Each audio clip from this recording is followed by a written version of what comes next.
Bonjour, bonjour tout le monde. Bonjour Eric. Eh bien, bonjour. On est très heureux de vous avoir parmi nous à ces 28e journées nationales. Je n'ai pas besoin de vous présenter le docteur Abergel, donc toujours un ami de l'AMCAR, et je profite de ta présence pour te poser des petites questions à propos du prolapsus mitral, puisque ça va être le sujet donc, de cet après-midi, donc des débats des journées. Alors, quelles seraient pour toi les particularités échocardiographiques d'une fuite mitrale sur un prolapsus? Alors, merci pour cette question qui n'est pas simple, et qui demande vraiment plusieurs aspects dans la réponse.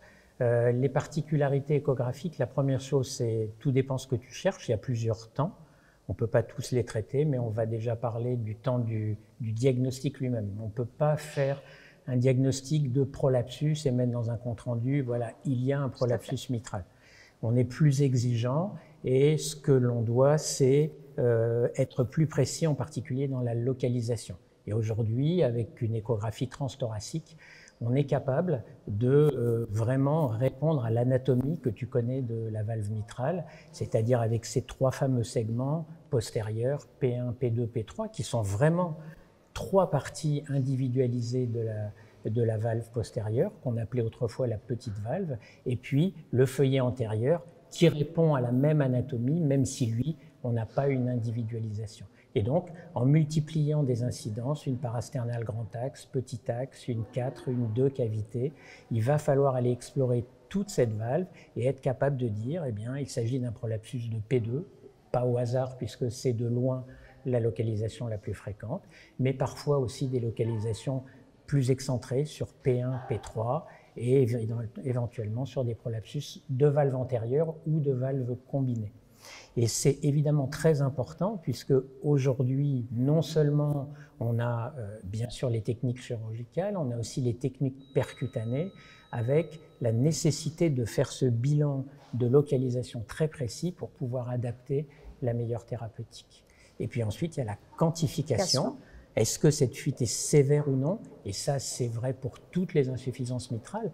C'est le préalable à est-ce que je dois me poser la question d'une éventuelle prise en charge ou non? Une fuite pas sévère, je ne réfléchis pas, elle n'est ni chirurgicale, ni percutanée, ni rien. Et seule une fuite sévère va m'orienter vers ce genre de prise en charge. Et là, eh bien, la particularité, c'est ce que je vais discuter dans mon topo, la pierre angulaire, c'est la zone de convergence, c'est la PISA, et tout le monde l'utilise dans le monde entier. Dans les IM rhumatismales, ça marche pas mal, parce qu'il y a une stabilité du jet au cours de la systole, tout simplement parce que l'orifice fuyant est fixe, alors que dans le prolapsus, en fait, il s'agit d'un orifice dynamique. C'est un vrai casse-tête, parce que l'orifice est petit en protosystole, et au cours de la systole, il va se modifier. Et donc, si tu mesures une PISA à un mauvais temps, eh ben, tu vas soit sous-estimer, soit surestimer. Et donc, derrière la PISA, il va falloir faire d'autres techniques, et en particulier des techniques de débit pour calculer des volumes régurgités, pour calculer des fractions de régurgitation. Et vous regarderez. Est-ce qu'avec une échocardiographie, on est largement suffisant pour l'étude avec finesse de cette valve, ou on a besoin quand même d'avoir recours à l'ETO, à l'écho transœsophagienne? Alors, je vais faire de la provoque et je dis qu'on n'a pas besoin d'un ETO. Alors, pourquoi je dis ça? Je dis ça parce qu'on est à l'ère du cumul des examens et vous entendez plein de sessions, on vous parle de multimodalité, il faut faire le TT, le TO, le scanner, l'IRM.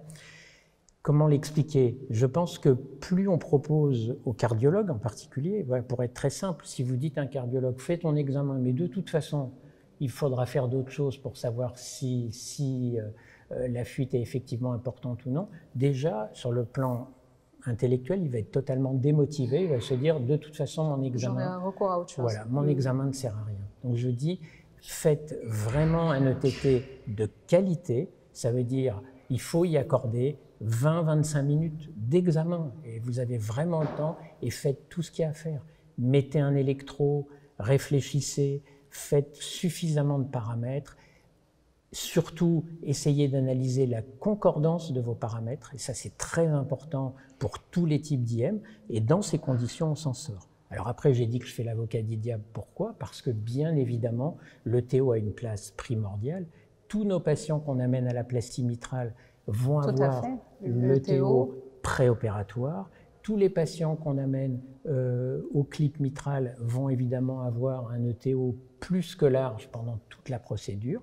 Et puis, c'est vrai que dans notre expérience, je dis notre, celle de mon groupe, quelques rares patients, on va faire le TO parce qu'on n'est pas à l'aise sur la quantification, notamment sur des fuites très très excentrées.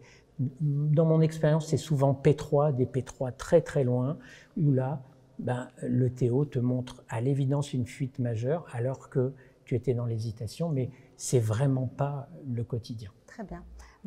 Merci beaucoup pour ces précisions. Merci à l'assistance et on se retrouve pour le débat. Avec plaisir. Merci beaucoup. Merci.